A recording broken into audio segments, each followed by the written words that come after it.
Question number 12 ये काफी आसान सा है। हमेशा की तरह हम क्या करेंगे, पहले dy अपॉन dx की वैल्यू फाइंड करेंगे और देखेंगे कि काम बन रहा है हमारा कि नहीं बन रहा।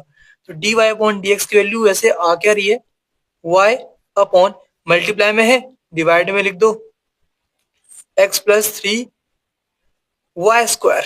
ओके, तो क्या ये इस फॉर्म में आई, हम क्या जानते हैं, ऊपर y है तो यहाँ पे y होना चाहिए और बाकी कहीं पे भी y नहीं होना चाहिए।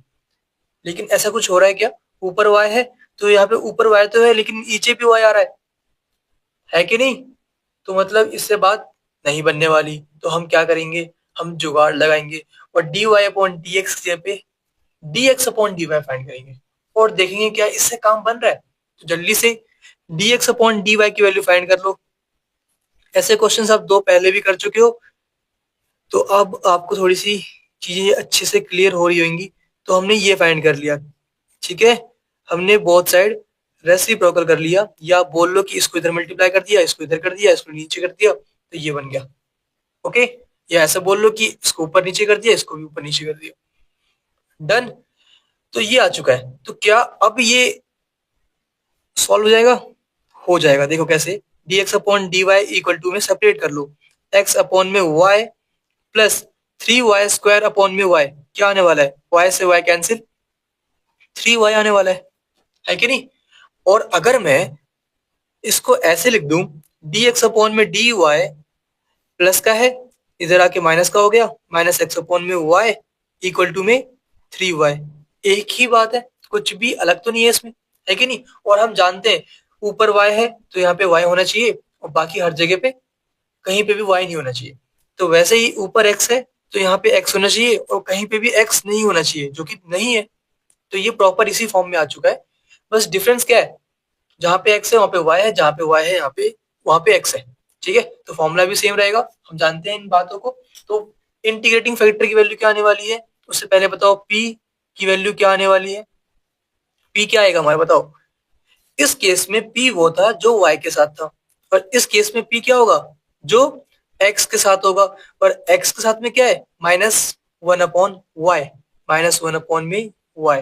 और q क्या होने वाला है, q क्या होता है, जो इक्वल टू के बाद में होता है। इक्वल टू के बाद में क्या है, 3y, तो यहाँ पे क्या आने वाला है, 3y।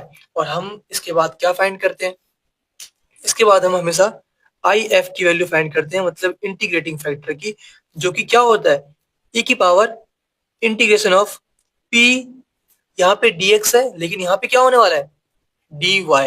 Okay, dy। देखो सिंपल सी बात है, आपने ये याद कर लिया होगा।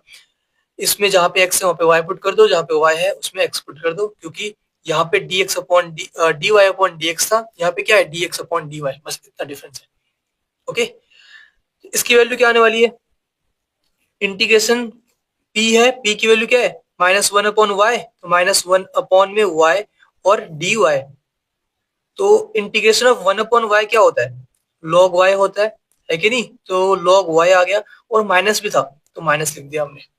ओके, और मैं इसको लिख सकता हूं e की पावर log y की पावर -1, है कि नहीं। ये कैसे हो गया, किसी को डाउट तो नहीं है, होना तो नहीं चाहिए वैसे, क्योंकि log m की पावर n क्या होता है, n इंटू में log m। तो वैसे ही इसको मैंने रिवर्स कर दिया, यहाँ पे n की वैल्यू -1 थी, मतलब -1 यहाँ पे है ना, तो पावर में लिख दिया, ठीक है।